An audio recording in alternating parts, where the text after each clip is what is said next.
In this video series, I'm going to talk to you about Veeam One, the real-time monitoring and reporting solution from Veeam.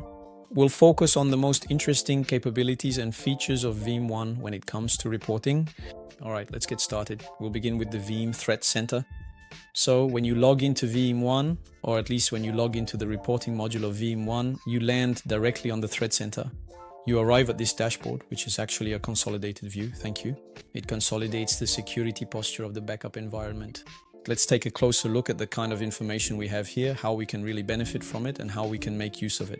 This allows for truly proactive management rather than reactive, a proactive management of your backup environment. So on this Veeam Threat Center, we have several widgets. We call these widgets. They're the rectangles you see here. There are 4 of them.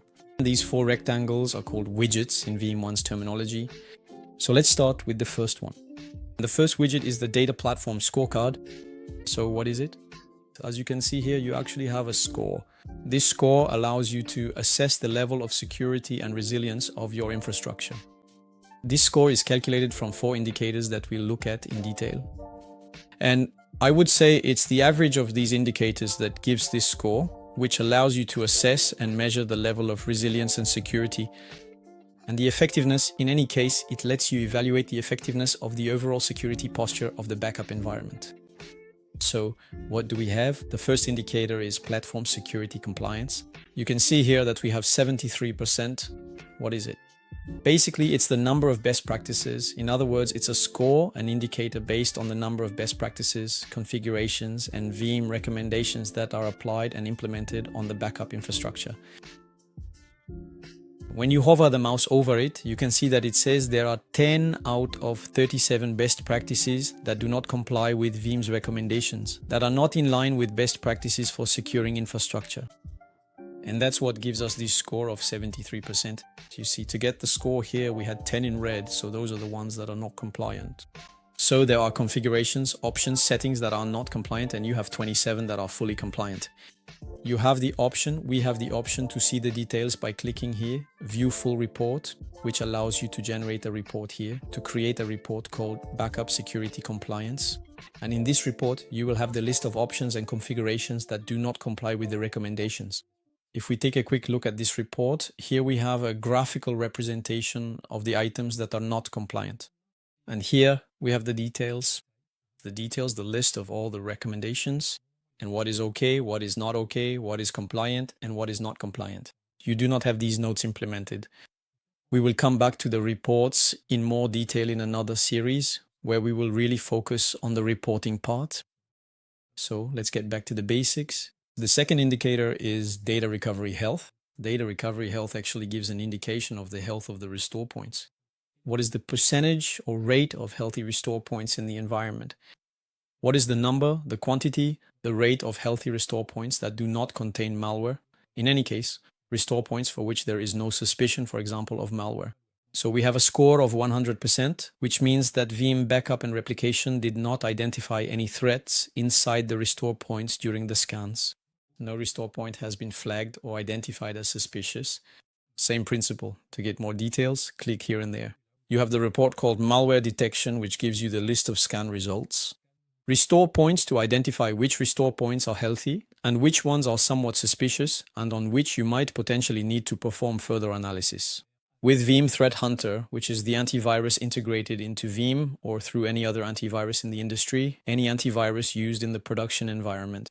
Let me get back to the dashboard. The second indicator is the data protection status. The level of data protection status in relation to the RPO we set for ourselves, in relation to the RPO we committed to, for example, with business units or management. In general, the RPO is 24 hours, very generally speaking, for the vast majority of applications. As far as backup is concerned, in any case, we set an RPO of 24 hours because we perform 1 backup per day.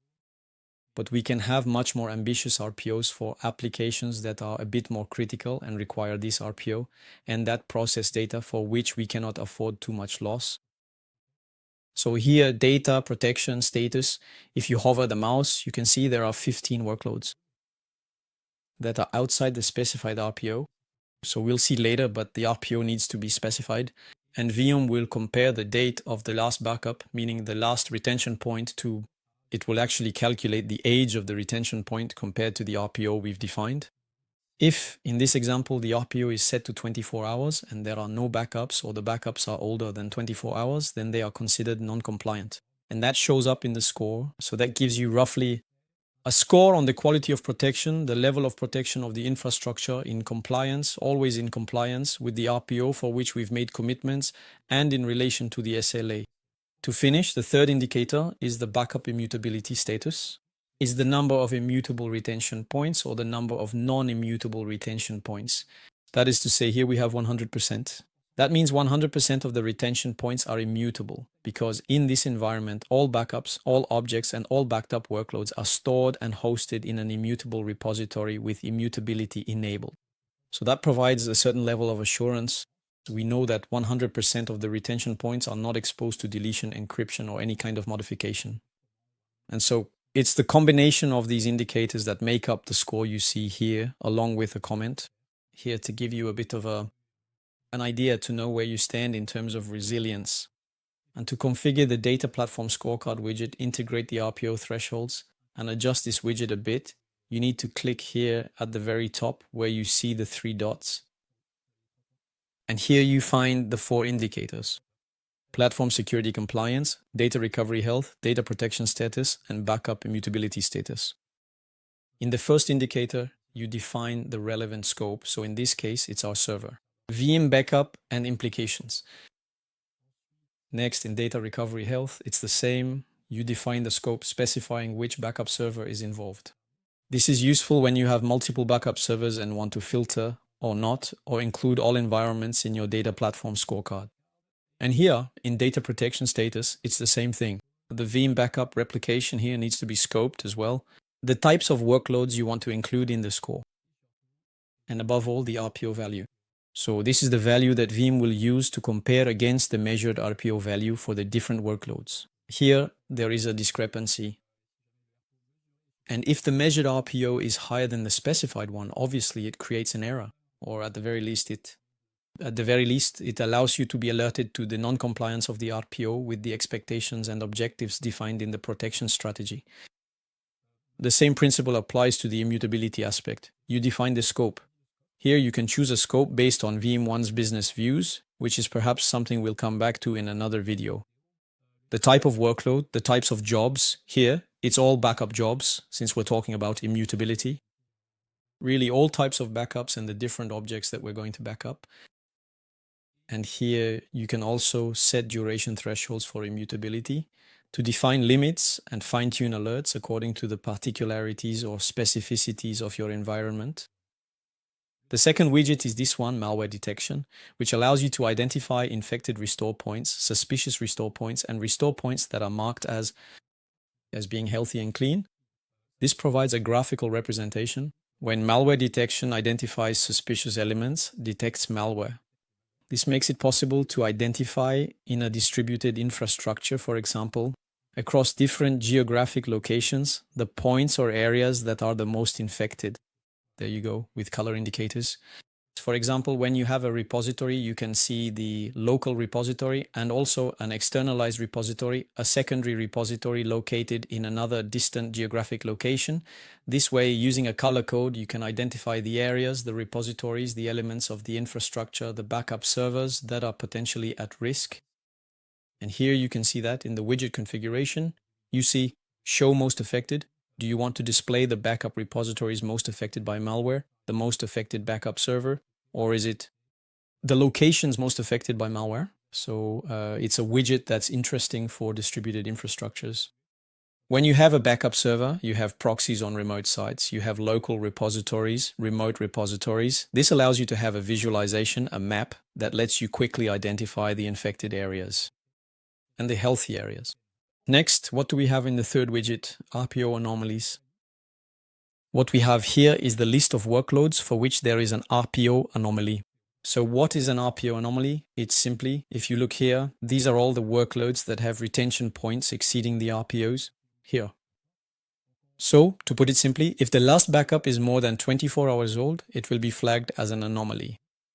And this workload, this VM, I'm saying workload because it could very well be A VM, a computer, unstructured data, instances, workloads, cloud, or business applications. You have different types of workloads. Workloads with backups exceeding the RPO defined here, in this case, 24 hours. In my case, will be flagged as anomalies. And in the widget, you can set a top 5 or top 10 to limit the display to a certain number of workloads. By default, it's the first 5 affected machines, or in any case, the first 5 machines that show an anomaly in terms of RPO. That is, machines whose backups are more than 24 hours old, backups that haven't been saved in the last 24 hours. So here you can make exclusions, you can choose the type of object, and of course select the backup server here if you have several to filter the type of information a bit. So what we see in the widget is the name of the workload and its type. So here we only have VMs, the relevant backup server, the last backup, the date of the last backup, and the gap, the difference between the desired RPO, the RPO set as a target, and the actual RPO. Measured precisely at the retention point. So here we can see that there are virtual machines that haven't been backed up for 3 weeks, which show up here in the RPO widget as anomalies. For the last widget, you can see it here on the right. It's called SLA Compliance Overview. This particular one is quite interesting because we specifically utilize a comprehensive heat map system, a visual heat map, if you will, to effectively provide clear, easily understandable, and highly graphical information so that we can interpret it very quickly, identify at a glance whether compliance is being met, or at least whether the level of protection and the resilience of the environment are compliant. With the SLA, which is defined by the company in terms of data protection strategy. So what is being measured? Here, as you can see, if we go into the settings, we have a few filters that let us know what is being measured. And this also allows us to see the threshold levels that trigger the color indicators for compliance and non-compliance. We have the VM backup here, which you can select if you have several of them. The type of job involved then. Here, all jobs are selected. But if you really want to have a specific view and a heat map to get these indicators specifically for certain jobs in your environment, you can of course uncheck and select the jobs and job types that are relevant to you and those you consider the most important and the highest priority. And then here you have the target SLA success rate, 90%. This means that what is being evaluated is when there are less than 90% successful sessions, you get a red color, a red light, a red flag to indicate that the SLA, that the results or the day is not in compliance with the SLA, which is set at 90%. Here, for example, if I hover my mouse, we have about 132 sessions here. On this day, there were a lot of backups that were restarted, for example, in this environment today.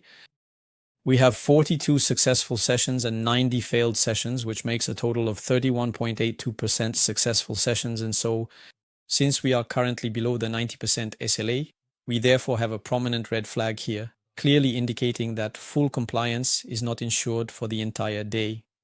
So this particular threshold can certainly be adjusted as needed.